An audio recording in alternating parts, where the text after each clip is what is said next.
Why does one comment ruin your day? Why does someone else's success make you doubt yourself? Why does being ignored hurt so much? The answer may reveal something about your confidence that you've never fully understood. Because the event itself is rarely the problem. It's simply exposing an insecurity that was already there. Have you ever reacted to something later and thought, why did that affect me so much? Maybe someone criticized your work. Maybe a friend accomplished something you've been trying to achieve. Maybe a text message went unanswered. Maybe you've looked in the mirror and suddenly felt like you weren't enough.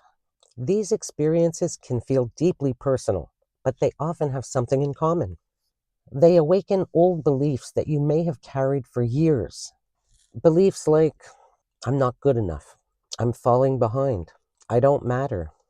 It's too late for me. Other people are better than I am. But the important thing to understand is that triggers are not signs of weakness. They're signals. They reveal the places where your confidence still needs strengthening. And if you pay attention to them, they can become powerful guides on your journey to transformation. In this video, we're going to uncover 7 everyday triggers that quietly undermine confidence. And more importantly, what each one is trying to teach you. Because what triggers you does not define you. It simply reveals the areas where you still have the opportunity to become stronger, wiser, and freer. Trigger number 1, criticism. Sometimes all it takes is one comment, one suggestion, one piece of feedback, and suddenly your confidence begins to crumble. Someone points out a mistake. They question your decision. They tell you that something you worked hard on could be better. And even if what they say is true, it hurts. Much more than it should, really. Why? Because criticism has a way of touching some of our deepest insecurities, doesn't it? I mean, if you already carry the belief that you're not good enough, criticism doesn't feel like information. It feels like confirmation. It feels as though someone has exposed what you secretly feared all along, that you're inadequate, that you're failing, that no matter how hard you try, it will never be enough. The truth is, criticism is not always an attack. Sometimes it's simply feedback. Sometimes it's an opportunity to improve. And sometimes it says more about the other person than it does about you. But when your self-worth is fragile, even constructive feedback can feel deeply personal. I know this feeling well. There were many times in my own life when the smallest criticism felt devastating. Not because the words themselves were so powerful, but because they awakened old wounds. They touched beliefs that had been formed years earlier. Beliefs that told me I wasn't enough, that I didn't measure up, that I would never truly be accepted. Perhaps you know what that feels like too. If criticism hurts more than it should, ask yourself this question. What belief is this comment activating inside of me? Is it telling me that I'm not good enough? That I have to be perfect to be worthy? That making mistakes means I have failed? When you identify the belief beneath the pain, you begin to take back your power. Because criticism is not proof that you're inadequate. It is simply information. Sometimes useful, sometimes not. But it never defines your worth, never. Your worth does not depend on being flawless. It does not depend on getting everything right. And it certainly does not depend on everyone approving of you, because that'll never happen. Real confidence is not the absence of criticism. It is the ability to hear feedback without allowing it to determine who you are. So the next time that someone criticizes you, pause before reacting. Ask yourself, why does this hurt? What belief is being triggered? And is that belief actually true? You may discover that the pain has less to do with the comment itself and more to do with an old story that you've been carrying for far too long. And once you challenge that story, criticism begins to lose its power. Instead of destroying your confidence, it can become an opportunity to grow stronger. Trigger number 2, rejection. Rejection is one of the most painful experiences that we can have, really. It can come in many forms. Someone doesn't call you back. You apply for a job and you never hear anything. A relationship ends. A friendship changes. Or you put yourself out there and are met with silence. It happens. On the surface, rejection seems to be about other people. But often, what hurts most is the meaning that we attach to it. We begin to tell ourselves stories. I'm not wanted. I'm not lovable. I'm not good enough. Something must be wrong with me. And those stories can cut far deeper than the rejection itself. Truth is, rejection is a normal part of life. It really is. Every successful person has faced it. Every meaningful dream requires the willingness to risk hearing no.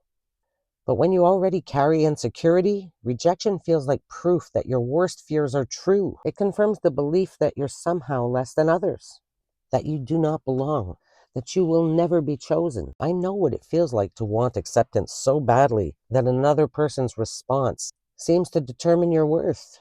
But your value is not decided by whether someone chooses you. Your value was never up for debate. Sometimes rejection is protection. Sometimes it's redirection. And sometimes it's simply evidence that a particular opportunity or relationship was not the right fit. That doesn't diminish your worth. It simply means that this path was not meant for you. If rejection triggers intense pain, ask yourself, what story am I telling myself right now? Am I assuming that this one outcome defines me? Am I handing my self-worth to someone else? The answer to rejection is not to stop putting yourself out there. The answer is to build a sense of worth that remains intact regardless of the outcome. When you know your worth, rejection still hurts, but it no longer destroys you. It becomes part of the journey rather than a verdict on your life. And sometimes the doors that close are making room for something far better than you could see at the time. So if you've been rejected, remember this. You are not unworthy. You are not unlovable. You're not behind. You are simply in the process of finding the people, opportunities, and paths that are truly aligned with who you are becoming. Trigger 3, comparison. Comparison is one of the fastest ways to undermine your confidence. It happens so quietly that you may not even realize it. You see someone your age starting a successful business. A friend buys a new home. Someone launches a YouTube channel and grows faster than you. A former classmate seems to have the perfect life.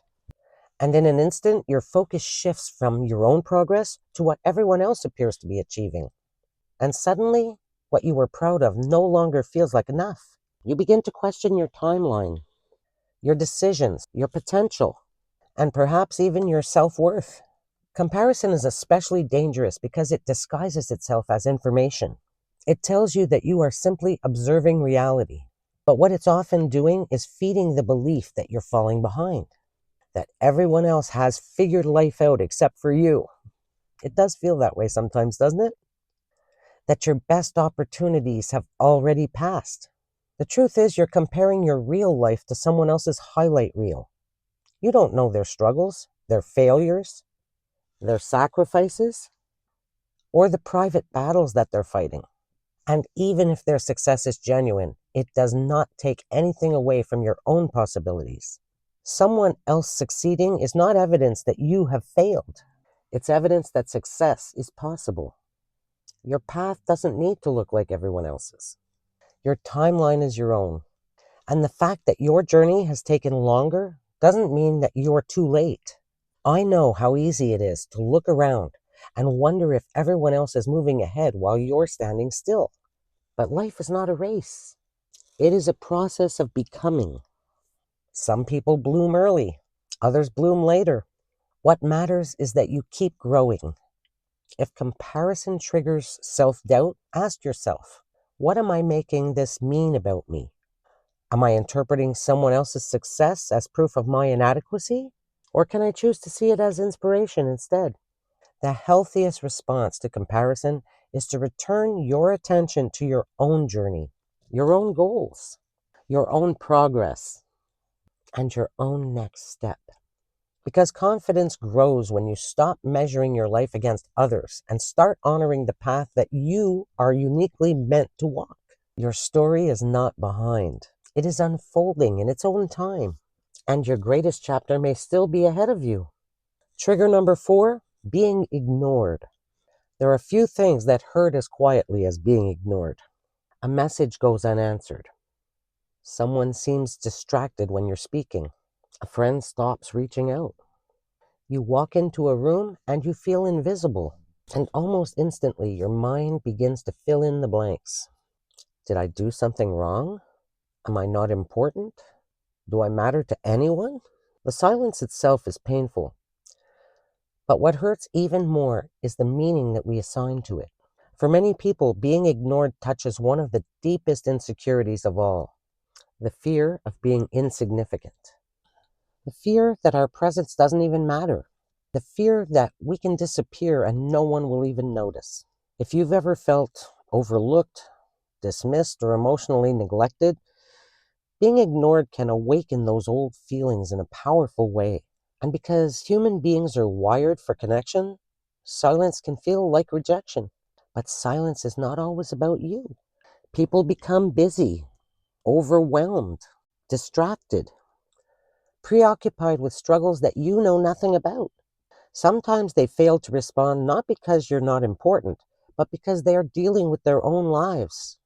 We forget that sometimes. The danger is when you automatically interpret their silence as evidence that you do not matter. I know how easy it is to personalize the absence of a response. But your value does not depend on how quickly someone answers a message or how much attention they give you. Your worth is not determined by another person's level of availability. If being ignored triggers intense pain, ask yourself, what story am I creating here? Am I assuming that silence means I'm unimportant? Or could there be other explanations that have absolutely nothing to do with my worth? Learning not to personalize every silence is a powerful step toward emotional freedom. It allows you to remain grounded rather than handing your self-esteem over to other people's behavior. The truth is, you matter even when no one is applauding. You matter even when others are distracted.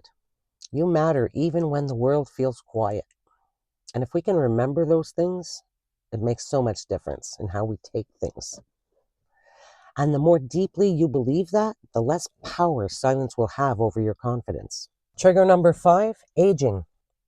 Aging can trigger insecurities in ways we rarely talk about. You notice more gray hair, more wrinkles, less energy than you used to have. I'm laughing because I also know the pros. You look at the calendar and you wonder where the years went. And a troubling thought begins to surface. Have I missed my chance? Is it too late for me? Did I waste too much time? For many people, aging is not just about getting older. It's about confronting the gap between the life they imagined and the life they're living. That gap can stir up regret, disappointment, fear. You may compare yourself to people who seem to have it all together. They seem to have accomplished more at a younger age. You may feel pressured to believe that your most meaningful opportunities are behind you, but that belief is simply not true. Some of the most extraordinary achievements in life happen later than we expect. People start businesses in their 50s and 60s. They write books in their 70s, and they launch entirely new careers after retirement. They fall in love again, discover purpose after decades of uncertainty. Age does not disqualify you. In many ways, it prepares you. You've accumulated wisdom, resilience, and life experience that younger versions of yourself did not possess. You weren't ready then. The very struggles that you have endured may be the foundation of your greatest contribution. I understand this deeply because building the bold life suite later in life is itself a reminder that dreams do not come with expiration dates. The fear that it's too late is one of the most destructive insecurities that we can carry. It convinces us to stop before we even begin. But the truth is, the best time to start was years ago. The second best time is now. If aging triggers self-doubt, ask yourself, what if my age is an advantage rather than a limitation? What if everything I've lived through has prepared me for this very moment? Confidence grows when you stop seeing your years as evidence of lost opportunity and begin seeing them as proof of hard-earned strength. You're not running out of time. You are becoming the person who's finally ready to do what matters most. And as long as you're alive, there is still time to build a bold and meaningful life. Trigger number 6, appearance changes. Few things can affect our confidence as deeply as changes in our appearance. You look in the mirror, you notice weight gain, wrinkles that weren't there before, hair thinning, a body that no longer looks the way it once did. And suddenly, you begin to question how you see yourself. Am I still attractive? Do I still matter? Will people see me differently now? For many of us, appearance becomes tied to worth. We learn, often very early, that looking a certain way may lead to acceptance, admiration, or approval. And when our appearance changes, it could feel as though our value is changing too. But your worth was never dependent on a number on the scale. It was never dependent on having perfect skin or a youthful face. And it was never meant to rise and fall with the opinions of others. Your appearance may evolve, but your value does not diminish. In fact, the lines on your face and the changes in your body often tell the story of a life that's fully lived. They're evidence of experience, of survival, of lessons learned, of resilience. I know how easy it is to look in the mirror and focus on what's changed. But confidence is not built by chasing perfection. It's built by learning to treat yourself with respect and compassion exactly as you are. If appearance changes trigger insecurity, ask yourself, have I confused how I look with who I am? Am I measuring my worth by standards that were never realistic to begin with? What would happen if I began to appreciate my body for carrying me through life rather than criticizing it for changing? True confidence comes from understanding that your value is rooted in your character, your wisdom, your kindness, and your courage, not in flawless features, not in youth, not in comparison. Your appearance will change throughout your life. That's inevitable. But the way you choose to see yourself can become stronger and more compassionate with every passing year. And when you embrace that truth, changes in appearance lose much of their power to undermine your confidence. Trigger number 7, other people's opinions. One of the most powerful ways that we lose confidence is by giving too much weight to what other people think. A comment, a judgment, a disapproving look, a dismissive remark. Sometimes it only takes a few words to make us question everything. Should I change? Am I making a mistake? What if they're right about me? For many people, this trigger begins early in life. We learn to seek approval, to avoid criticism, to shape ourselves into whatever version seems most acceptable to others. And over time, we may begin living according to other people's expectations instead of our own values. The problem is that no matter what you do, someone will always have an opinion on it. Some people will misunderstand you. Some will disagree with your choices. Some may even criticize you for pursuing the very dreams that matter most to you. If your confidence depends on universal approval, you will never feel free. Because approval is unpredictable. It changes from person to person. And it's something that you can never fully control. I know how difficult it can be to pursue a meaningful goal while worrying about what others might say. But there comes a point where you must decide whose voice matters most. Who's living your life? Is it the opinions around you or the truth within you that's going to control things? Because if other people's opinions trigger insecurity, ask yourself, have I given someone else the authority to define me? Am I abandoning what I know to be right in order to avoid disapproval? What would I do if I trusted my own judgment more deeply? Confidence grows when you stop outsourcing your self-worth, when you recognize that disagreement is not danger, that criticism is not a verdict, and that approval is not a prerequisite for pursuing your purpose. The people who accomplish meaningful things are rarely those who are universally understood. They're actually the ones who continue despite uncertainty, criticism, and doubt. So let people have their opinions.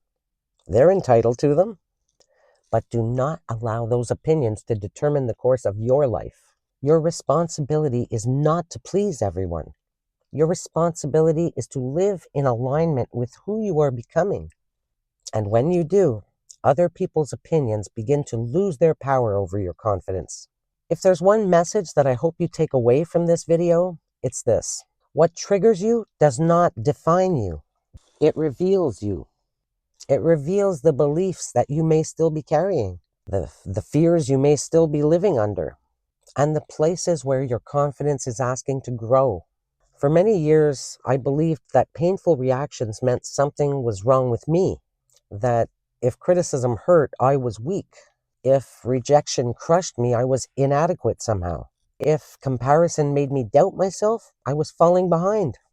But I've come to understand something very different. Our triggers are not enemies, they're messengers. They show us where healing is needed. They show us where old stories are still shaping our lives. And they point us toward the work that could set us free. The goal is not to eliminate every emotional reaction. You're human. The goal is to understand what those reactions are basically trying to tell us. Because when you understand your triggers, you stop being controlled by them. You begin to respond instead of react. You begin to question the stories that you've been told and believed for years. And you begin to build confidence that's rooted in truth rather than fear. Real confidence does not come from never feeling hurt. It doesn't. It's going to happen. But it comes from knowing that hurt does not determine your worth. And it comes from understanding that rejection does not define you, that criticism does not diminish you, that comparison does not invalidate your journey, and that other people's opinions do not get the final word on your life. You're not broken. You are becoming. Every trigger is an invitation to know yourself more deeply, to challenge old beliefs, and to grow into the person you were always meant to be. So the next time that something hurts more than it should, pause and ask yourself, what is this trying to teach me? What belief is being exposed here? And what new truth do I need to embrace? Because your greatest insecurities may be pointing directly toward the greatest opportunities for growth. And when you learn to understand your triggers instead of fearing them, they lose their power. You become stronger, wiser, and far more confident than you ever imagined possible. Thank you so much for watching. If this video resonated with you, let me know in the comments which trigger affects you the most. And if you're ready to transform, grow, and thrive, I invite you to subscribe to the Bold Life Suite. I'm Joanne, and until next time, keep building your bold life.